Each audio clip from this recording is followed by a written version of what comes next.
এই কানের আওয়াজটা যখন পৌঁছে যাবে, মুমিন বান্দার সঙ্গে সঙ্গে বলবে রব্বি আল্লাহ।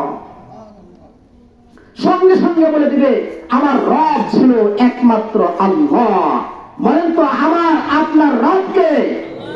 আমার বলেন আমার আপনার রবকে? রব শব্দের অর্থ শুধুমাত্র আল্লাহ নয়, শুধুমাত্র প্রতিপালক নয়। রব শব্দের অর্থ অনেকগুলো অর্থ আছে, তার মধ্যে একটা অর্থ এটাও যে তোমার বিধানদাতাকে, তোমার বিধানদাতাকে দুনিয়াতে ছিলে কার ফরমালিটি তুমি মেনে চলেছো, কার আদেশ তুমি মেনে চলেছো। দুনিয়াতে ছিলে তোমার রিজিক দাতাকে। রবের আরেকটা অর্থ হলো তোমার রিজিক দাতাকে। তোমাকে কে রিজিক দিয়েছে, তোমাকে কে খাবার দিয়েছে, তুমি অসুস্থ হলে তোমাকে সুস্থ কে করিয়েছে, এই সবগুলোর মালিক হলো একজন, তিনি হলেন কে? চিল্লায় বলতে হবে তিনি কে? আল্লাহ। বান্দা সঙ্গে সঙ্গে বলে দেবেন রব্বি আল্লাহ। ও ফেরেশতা, ভালো করে শুনে রাখো, তুমি যেই প্রশ্নটা করেছো, দুনিয়ার মধ্যে আমি যতটুকু হায়াত পেয়েছিলাম আমার বিধানদাতা হিসেবে আমি আল্লাহকেই মেনেছি, আমার রিজিক দাতা হিসেবে আমি আল্লাহকেই মেনেছি, আমি সর্বক্ষমতার অধিকারী হিসেবে একমাত্র শুধুমাত্র আল্লাহকেই মেনেছি। এরপরে দ্বিতীয় নাম্বার প্রশ্ন করা হবে মা দীনুকা। আব্দুল্লাহ, আল্লাহর বান্দা, বলো তো দেখি, তুমি যে দুনিয়ার মধ্যে ছিলে, দুনিয়ার মধ্যে তো অনেক ধর্মের ছড়াছড়ি ছিল, অনেক দিনের ছড়াছড়ি ছিল, অনেক দলের ছড়াছড়ি ছিল, বলো তো দেখি আজকে তোমাকে একটা চিরচেনা প্রশ্ন করি, মা দীনুকা, তোমার দিন কি ছিল, তুমি কোন দলের লোক ছিলা, বলো তো এবার দেখি। ওই জায়গায় আমরা কি উত্তরে দেব? যে মুমিন বান্দা সে বলবে দ্বীন আল ইসলাম, আমার ধর্ম ছিল ইসলাম।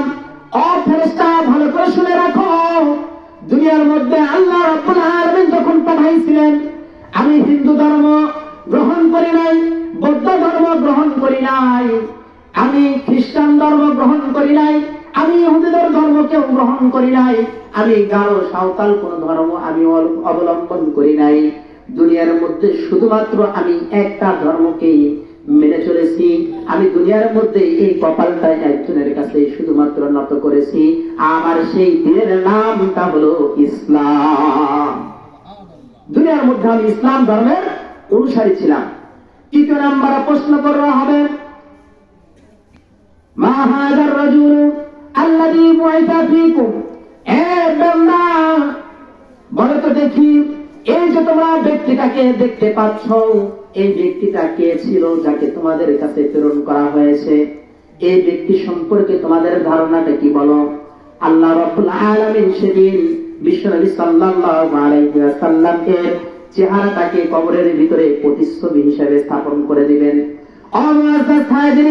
এটা আগের যুগের মানুষের বোঝার জন্য খুবই কষ্ট ছিল, কিন্তু এখন আর বোঝা কষ্ট সাধ্য নয়, কারণ আমরা বুঝতে পারি এখন দূর দূরান্ত থেকে ছেলে থাকে আমেরিকা, ইউরোপ, আমেরিকাতে, আমরা সেখান থেকে এখানে কথা বলতে পারি, তার চেহারাটা দেখতে পারি। কথা বলেন ঠিক কিনা?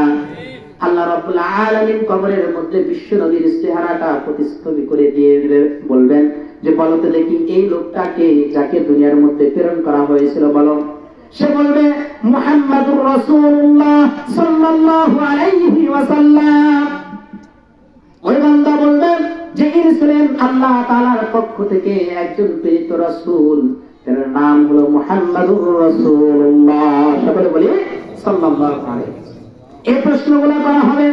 এবার আল্লাহ তাআলা রাব্বুল আলামিন খবর পাঠিয়ে দিবেন, ফেরেশতাদেরকে বলবেন, ও আমার ফেরেশতারা, আমার বান্দা সত্য কথা বলেছে, সে দুনিয়ার মধ্যে যখন ছিল আমি আল্লাহ তাআলার হুকুম মেনেছে, আমি আল্লাহ তাআলাকে বিধানদাতা হিসেবে মেনে নিয়েছে, আমি আল্লাহ তাআলাকে রাজ্জাক হিসেবে মেনে নিয়েছে, আমি আল্লাহ তাআলাই সুস্থতা দেই, আমি আল্লাহ তাআলাই অসুস্থতা দেই, আমি আল্লাহ তাআলা তাকে বিপদে ফেলি, আমি আল্লাহ তাকে বিপদ থেকে উদ্ধার করি, সব কিছুই আমি আল্লাহর প্রতি সে ন্যস্ত করে দিয়েছিল।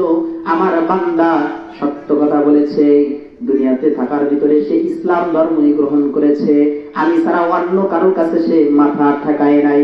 ও আমার ফেরেশতা, শুনে রাখো, আমার নবীর প্রতি সে ভালোবাসা রেখেছে, এই হলো আমার বান্দা সত্য কথা বলেছে, সুতরাং তাকে জান্নাতের পোশাক পরিধান করিয়া দাও।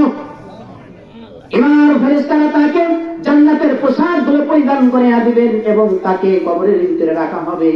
জান্নাতের একটা হাওয়া তার কবর পর্যন্ত জারি করে দেওয়া হবে। বলেন সুবহানাল্লাহ।